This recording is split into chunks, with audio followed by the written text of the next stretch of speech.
नमस्कार, मैं अनुज कुमार। आप देख रहे हैं राजपथ और इस वक्त हम सुल्तानपुर में हैं, जहां पर बुद्ध पूर्णिमा के अवसर पर जो है एक यहाँ विशाल जो है कार्यक्रम किया गया है। तमाम लोग यहाँ मौजूद हैं और यहाँ जानेंगे कि क्या कुछ इस प्रोग्राम को क्यों मना रहे हैं, क्या कुछ इनकी मान्यताएं हैं।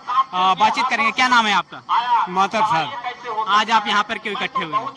हम बुद्ध पूर्णिमा मना रहे हैं। अच्छा, बुद्ध पूर्णिमा के अवसर पर इस तरीके के कार्यक्रम करते हैं या हर एक त्योहार के लिए आप कार्यक्रम नहीं, करते हैं? केवल बुद्ध पूर्णिमा पर ही ऐसा है क्यों? त्योहार। सिर्फ बुद्ध पूर्णिमा ही क्यों? बुद्ध पूर्णिमा है हमारे बुद्धि के दाता है भगवान बुद्ध।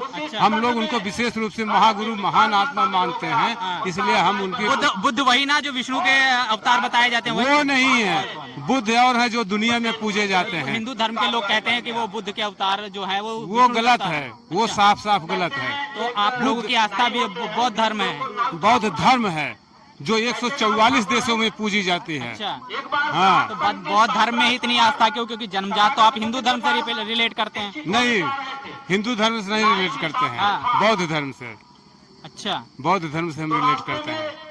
और भी लोगों से बातचीत करेंगे। क्या नाम है साहब आपका? मेरा नाम बुद्ध प्रकाश है। जिस तरीके से प्रोग्राम किया गया, इस प्रोग्राम का मोटिव क्या है, उद्देश्य क्या है? इस प्रोग्राम के माध्यम से हम लोग समाज में संदेश देना चाहते हैं कि हम लोगों का विकास या पूरे देश का विकास तभी हो सकता है जब हम लोग तथागत बुद्ध और बाबा साहेब के द्वारा बताए गए मार्ग पर चलें, क्योंकि इसी के इन लोगों ने ही समाज में समता का उदाहरण प्रस्तुत किया और उन्होंने यह भी बताया कि बगैर समता के समाज का पूरी तरीके से कभी भी विकसित नहीं हो सकता है। इस क्या वजह है कि ये बौद्ध धर्म जिस तरीके से पुरातन में देखा जाए, जिस तेजी से बढ़ा था, आज उतनी तेजी के साथ बढ़ता हुआ नजर नहीं आ रहा है? उसके कई प्रमुख कारण हैं।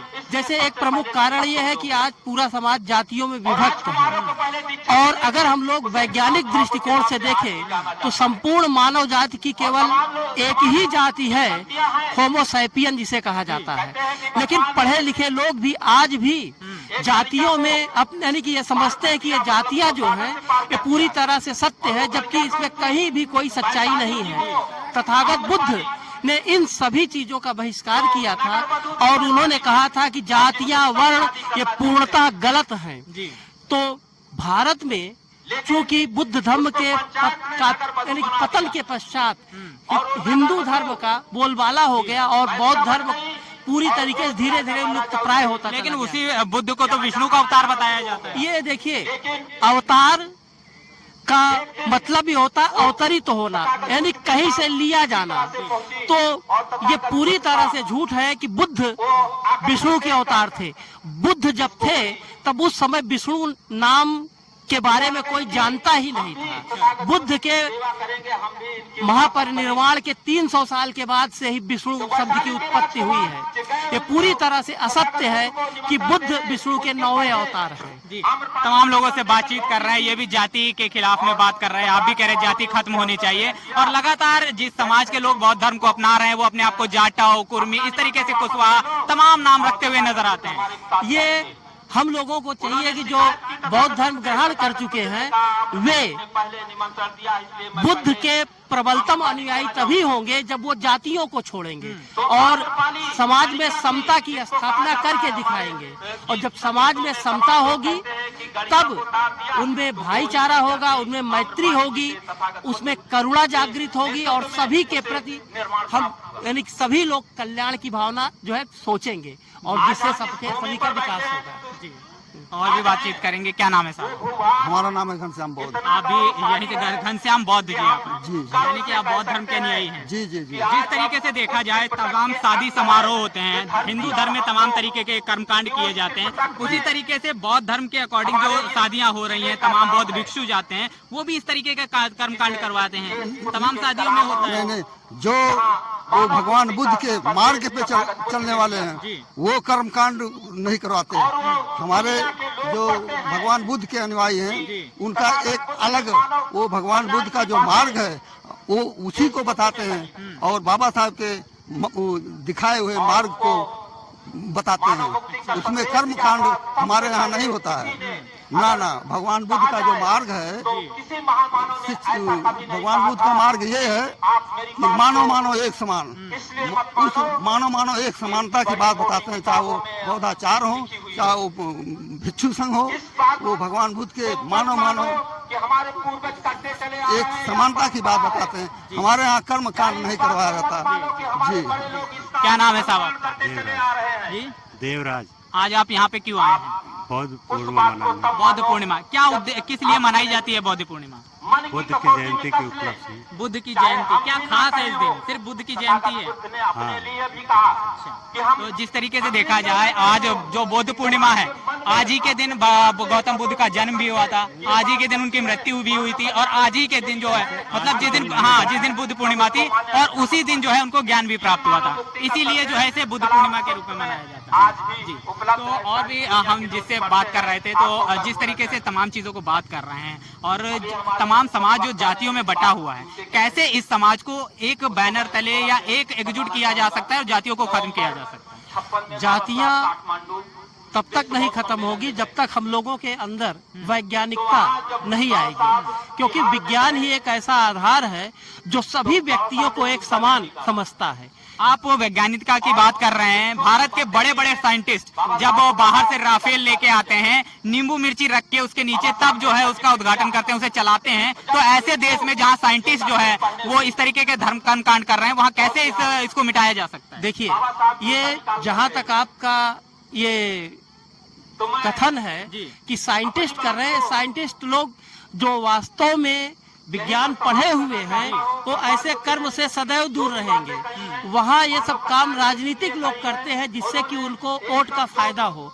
वो ये लोगों को दिखा सके कि हम लोग पक्के हिंदूवादी हैं, हिंदूवादी व्यवस्था को पूरे देश में स्थापित करना चाहते हैं।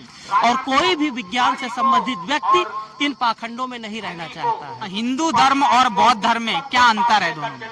हिंदू धर्म और बौद्ध धर्म में अंतर आप इस तरीके से कह सकते हैं कि हिंदू धर्म जहां पूरी तरह से असमानता पर आधारित है, वहीं बुद्ध धर्म यानी बौद्ध धर्म पूरी तरह से समानता पर आधारित है। इसके भीतर कहीं भी किसी, चाहे वो पुरुष हो चाहे नारी हो, किसी के भी प्रति कोई जो है भेदभाव नहीं है। ना तो मनुष्यों में, ना तो पुरुषों में, ना नारियों में। जबकि हिंदू धर्म में पुरुषों में तो अगर देखें तो उसमें तो ऊंच नीच जातियां तो है ही, वहाँ महिलाओं को भी काफी नीचे माना गया है। क्या जितनी ये महिलाएं मैं देख रहा हूँ जितनी आई हैं, इन्होंने क्या जो हिंदू धर्म के जो रीति रिवाज होते हैं, सिंदूर लगाना, पायल पहनना, इस तरीके की तमाम चीजें जिनको, तो क्या उन्होंने छोड़ दिया है? देखिए, कोई भी परिवर्तन एकाएक नहीं हो जाता है।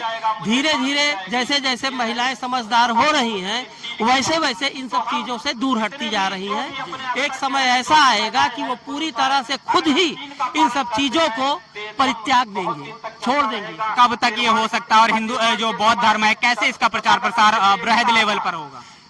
बौद्ध धर्म का प्रचार प्रसार हो रहा है, काफी तीव्र गति से हो रहा है। और अगर आप देखें तो जैसे सुल्तानपुर जैसे जिले में ही हर जगह जो कोरी समुदाय है, इसमें हर जगह 99% शादियां या अन्य संस्कार जो है बौद्ध धर्म से ही संपादित किए जा रहे हैं। जी, बहुत बहुत धन्यवाद। जिस तरीके से बात कर रहे हैं, क्या नाम है साहब आपका? विजय कुमार। विजय कुमार जी, आप भी यहीं से आए हैं? आज यहाँ पे किस लिए आए हैं आप? क्या वजह है कि ये प्रोग्राम किया जा रहा है? ये बुद्ध पूर्णिमा मनाया जाता है हमारे यहाँ। क्यों किस लिए मनाई जाती है? ये बुद्ध का जन्म हुआ था, इसलिए बुद्ध पूर्णिमा मनाया जाता है। क्या लग रहा है कि जो बौद्ध धर्म के जो लोग हैं, कभी कभी हम खबरें सुनते हैं कि इस तरीके की जब सभाएं होती हैं, उन पर एक देखा जाए कि जाति विशेष के लोग हमला कर देते हैं। कौन से वो लोग हैं? नहीं, ये सब नहीं है। ये जो है तमाम पूरे देश के अंदर से खबरें आती है कि वहाँ बुद्ध कथा हो रही थी, उस पर हमला हो गया। नहीं, जैसे पंडित लोग कथा उथा करते हैं, भंडारा करते हैं, इसीलिए इसी उपलक्ष्य में हम लोग बुद्ध पूर्णिमा का भंडारा करते हैं। अच्छा, तो बुद्ध क्या इसका उद्देश्य है? इसका उद्देश्य बस यही है कि हमारा समाज एक रहे। अच्छा, हाँ। तो जिस तरीके से हम बातचीत कर रहे थे बौद्ध धर्म को तमाम चीजें, बौद्ध धर्म का किस तरीके से प्रचार प्रसार हो सकता है, और यहाँ जो सुल्तानपुर जगह है यहाँ पर किस तरीके से लोग जो है बौद्ध धर्म के लिए आप देख सकते हो यहाँ पर ये कार्यक्रम हो रहा है, तमाम लोग यहाँ पर मौजूद हैं, तमाम लोग इस कार्यक्रम में आए हैं, किस तरीके से इसका प्रचार प्रसार कर सकता है। तमाम जातियां जो हैं आज अपनी जाति को छोड़कर इस धर्म को एक्सेप्ट करती हुई नजर आ रही हैं। बहरहाल इन सारी बातों पर आपका क्या कुछ सोचना है कमेंट बॉक्स में जरूर कराइएगा, बने रहेगा राजपथ के साथ। तब तक के लिए जय भीम, जय भारत।